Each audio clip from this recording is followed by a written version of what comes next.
Diagrama entidad-relación. Bueno, en este caso vamos a estudiar cómo se forma o cómo se hace un diagrama entidad-relación. Primero hay que entender que hay dos tipos de bases de datos en términos generales, que son las más usadas: las bases de datos relacionales y por otro lado tenemos las bases de datos distribuidas. Bases de datos distribuidas como Cassandra, por ejemplo, que usa Facebook. Sin embargo, Facebook empezó con una base de datos relacional llamada MySQL. Entonces, en este tipo en el diagrama entidad-relación se usa para las bases de datos relacionales. Entonces ya descartamos las bases de datos distribuidas o en red y nos vamos a centrar en las bases de datos relacionales.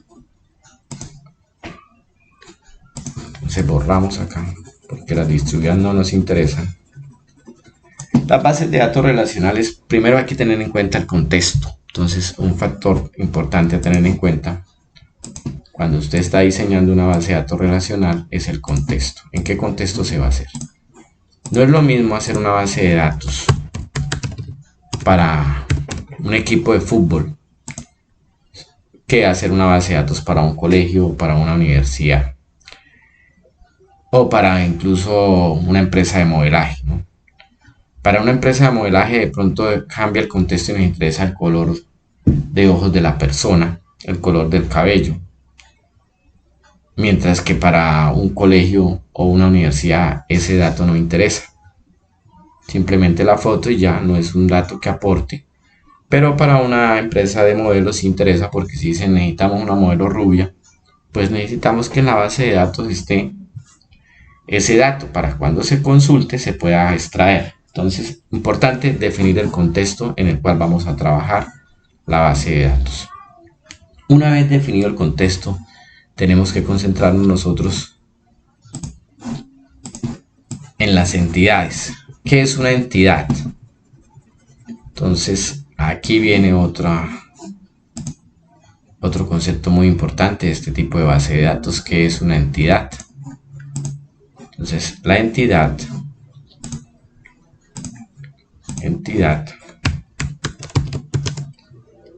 es cualquier cosa del mundo real o imaginario. Imaginario porque yo puedo estar creando una base de datos para un videojuego donde hay dragones. Y los dragones echan fuego por la boca, en fin, vuelan, cosa que no existe en la realidad, pero para mi videojuego es importante y es una realidad, por lo tanto, es válido.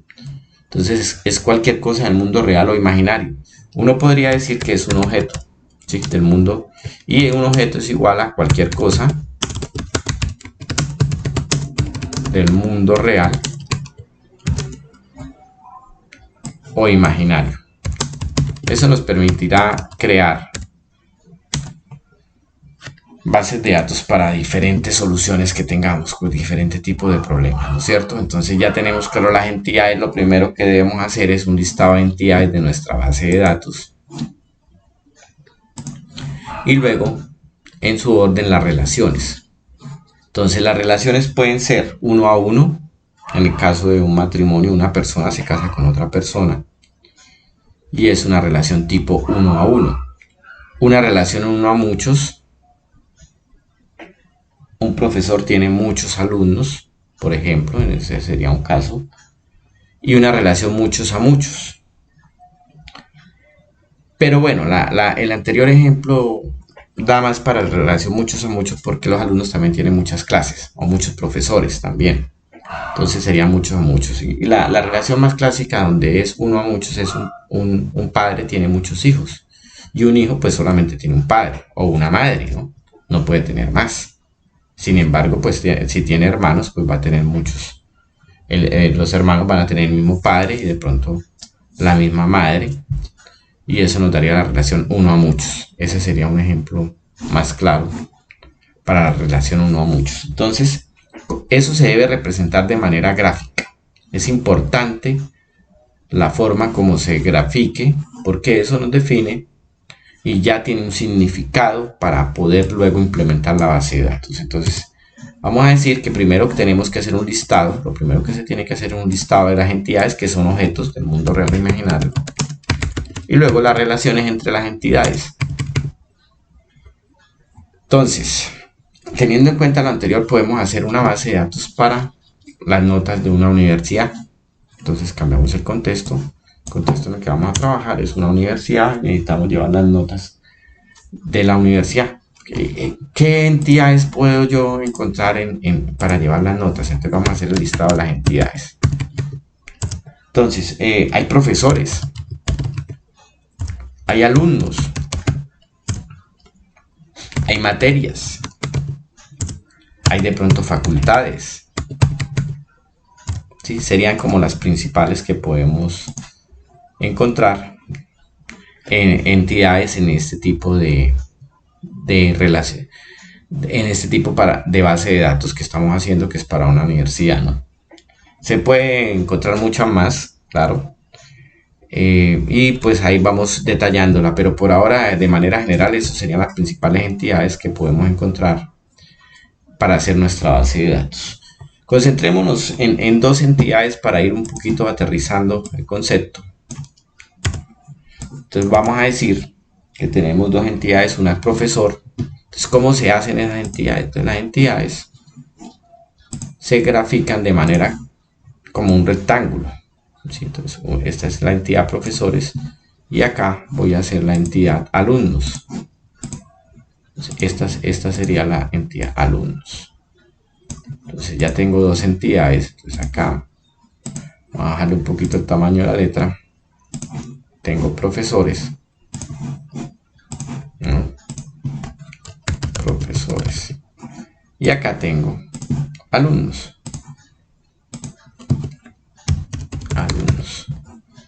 ¿Listo?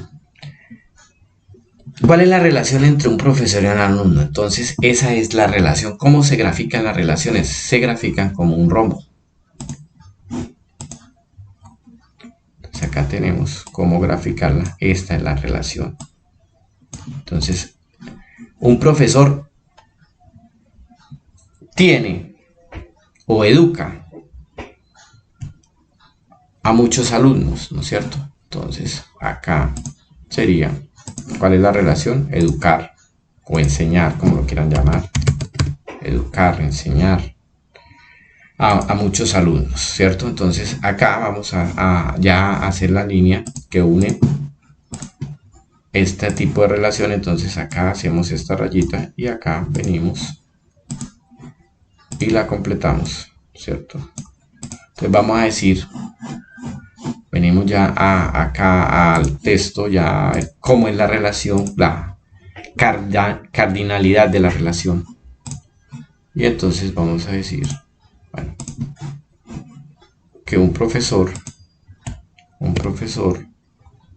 ¿sí?, tiene muchos alumnos. Entonces vamos a decir acá, pues uno puede hacer el asterisco o el muchos, en fin, son dos maneras de hacerlo.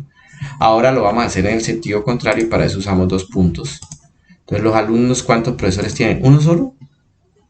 Ponemos dos puntos acá. Dos puntos. Bueno, en este caso como estoy trabajando, pues voy a colocar primero la cardinalidad. Entonces un alumno, ¿sí?, ¿cuántos profesores tiene? Entonces venimos acá de nuevo.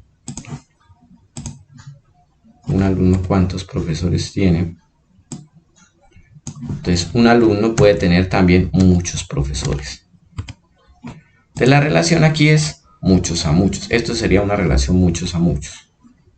Ahora, acá me quedó, acá es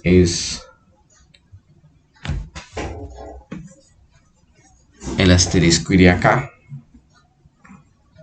Venga, lo cambiamos. Al digitar me equivoqué.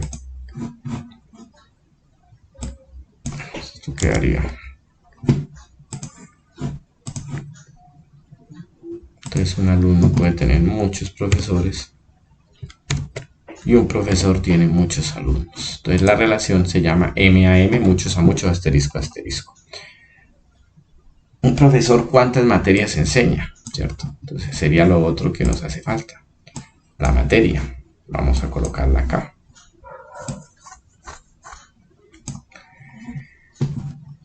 Vamos a colocarla acá. Entonces la materia la vamos a hacer acá con un recuadro.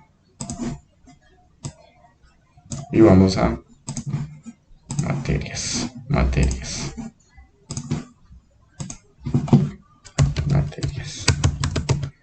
Entonces, un profesor, volvemos a hacer aquí la relación, símbolo de relación, porque vamos a trabajar en la relación. Un profesor